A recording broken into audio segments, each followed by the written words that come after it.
Think of your greatest strengths. What comes to mind? Your greatest strengths have a flip side, and we're going to talk about that for a couple of minutes today. Strength.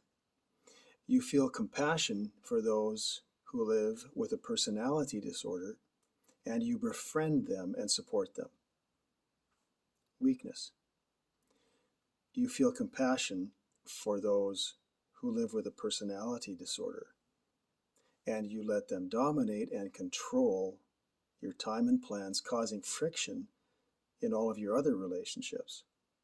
As a result, you fail to see the negative impact of too few boundaries. Strength. You see the best in others, so you encourage them and you give them opportunities. Weakness. You see the best in others, so it takes a long time to see the confusion they bring to others on your team.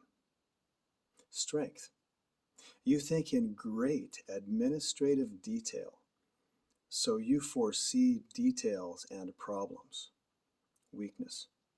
You think in great administrative detail, so you do not stop to see the impact of your quick decisions on relationships.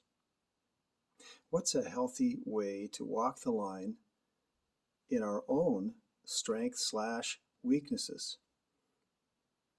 Well, after all, if people would just understand that they need to change. I'm kidding. Self-awareness and self-acceptance give us some solid footing for cooperating with others while maintaining our own identity and strengths. So have a sober estimate of yourself. It can be both humbling and confidence building.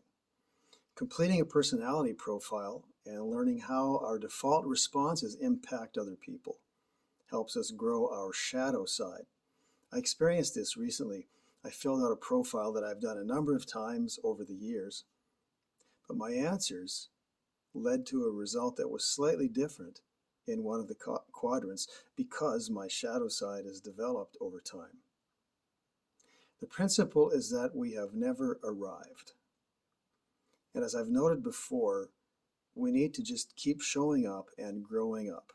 Being consistently present for those we love and those we serve with is the way to growth, and so is willingness to learn how to serve well with our best gifts. So what about the strengths/weaknesses of others? When we were newlyweds, my wife discovered that my quiet contemplative side, which she liked, has a flip side.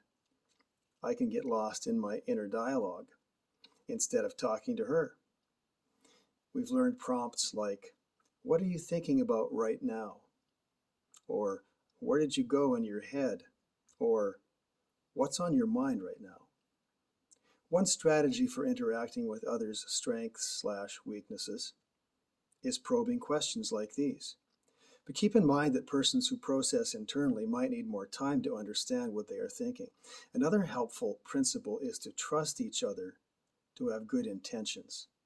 If a partner or a team member expresses opinions forcefully, but does not appear to care what others think, it is better to thank them for their feedback and say that you have an idea to bring alongside.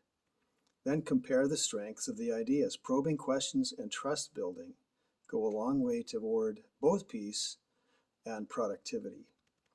Whether we're trying to understand a marriage partner or a team member, completing and sharing the results of a personality profile sheds light on the reasons behind our differing points of view. Now, some of these tools are free and online, offering a place to begin the conversation. I look forward to learning more with you as I keep on learning myself. And in time, as I work on the next book, I'll keep sharing posts. Until then, you're invited to visit the online bookstores or ask your local bookseller if they can order a copy of one of the titles on my blog.